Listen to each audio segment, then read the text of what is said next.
About 4,500 years ago, in a time when the world was ruled by empires and pharaohs, a colossal monument was born in the sands of Egypt. A monument so mysterious, so perfectly constructed, that even today it leaves scientists, historians, and explorers baffled.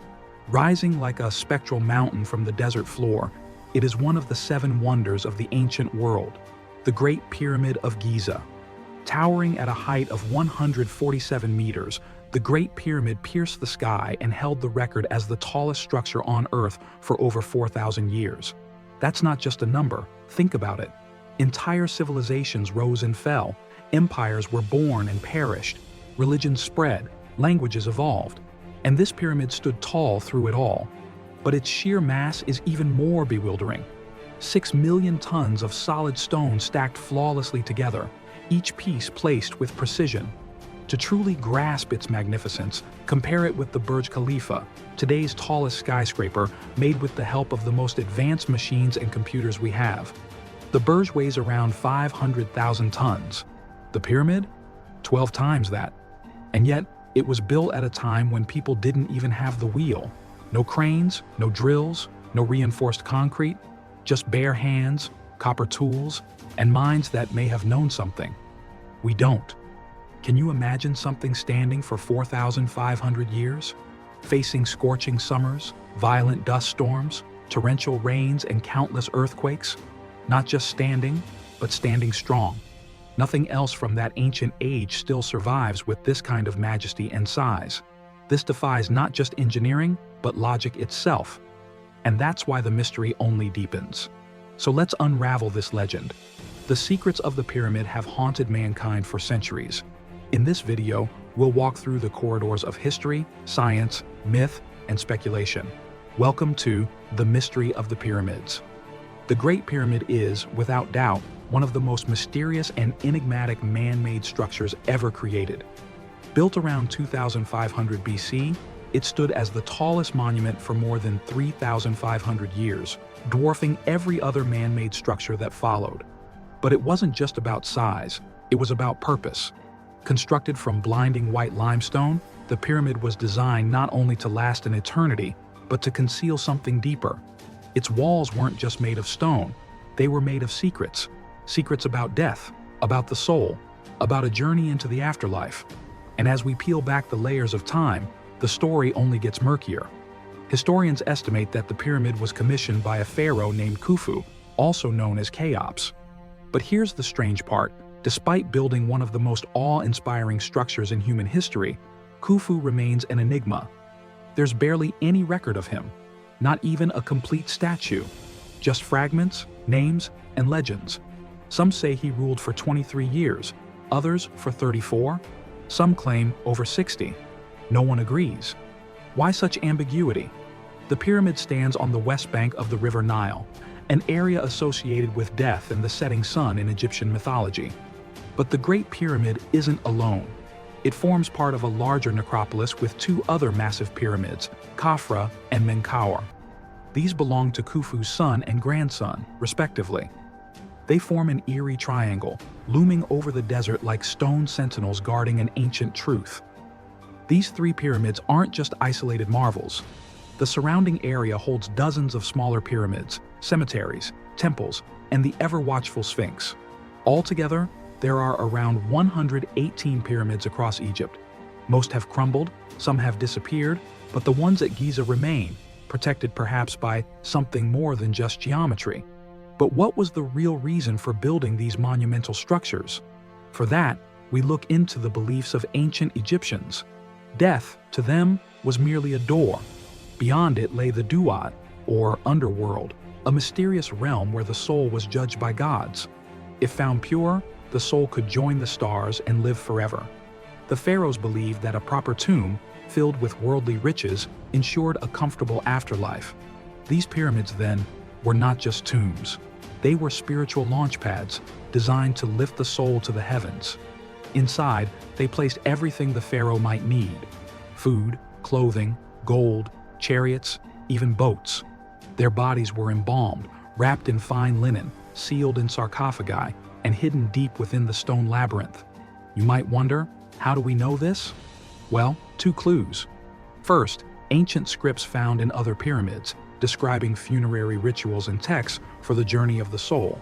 Second, most pyramids that have been excavated did contain burial chambers and sarcophagi.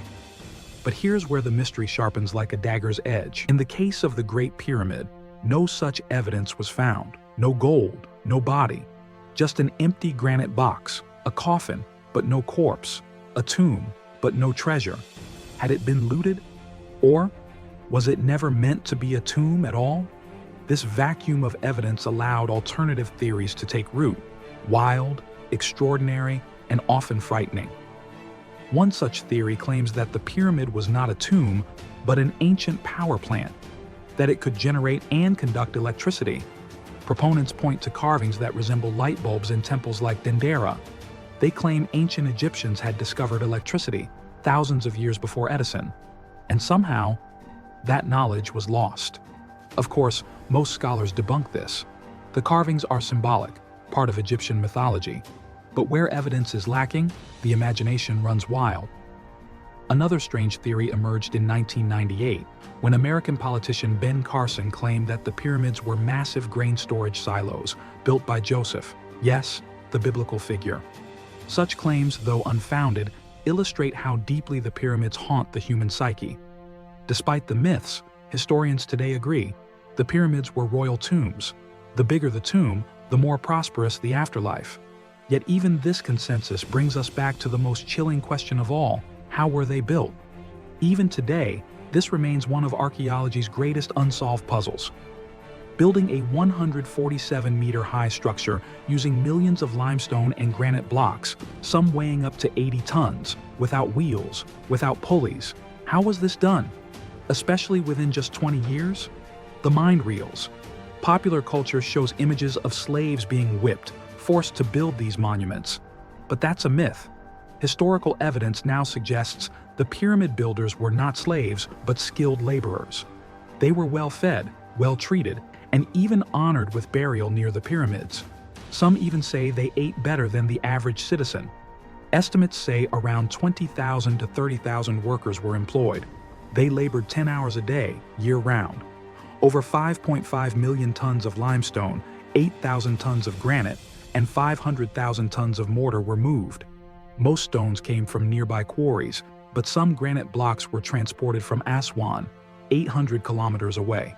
With copper tools, they chipped away at soft limestone. For harder stones, they used dolerite. To split the rocks, they inserted soaked wooden wedges into natural cracks. The wood expanded and the rock split. Ingenious, yet primitive. Then comes the big question: how did they move the stones? With no wheels in use for transport, they likely relied on sledges pulled across sand. But not just dry sand. A wall painting from the tomb of Jehutihotep shows workers pouring water ahead of a massive sled. At first dismissed as ritual, scientists later discovered that slightly wet sand reduces friction dramatically. The precise balance of water, just 2 to 5%, makes dragging objects over sand much easier. Once at the construction site, the challenge was lifting the blocks skyward.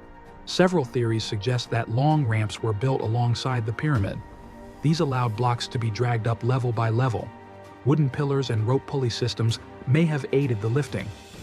Another theory posits that lever systems, like the ancient shaduf used to draw water, may have helped place each stone. These theories are backed by evidence, but none fully explain how the pyramid was finished in just 20 years. For that timeline to work, one block must have been placed every 3 minutes without fail. That's mind-boggling. Perhaps they knew something we don't. Even the mortar used to hold the pyramid together is unique. Its composition is known, but no one has been able to recreate it. This mortar helped the pyramid survive countless quakes. And to top it all, the structure was once covered in gleaming white limestone casing stones. When sunlight hit it, the pyramid would shine like a beacon visible for miles. That glow has long since faded, but a glimpse remains atop the Pyramid of Khafra. Now let's talk about design. The pyramid is aligned nearly perfectly to the cardinal directions. How could people with no compass or GPS achieve such astronomical accuracy? One theory says they used the autumn equinox, following the sun's shadow to mark east and west.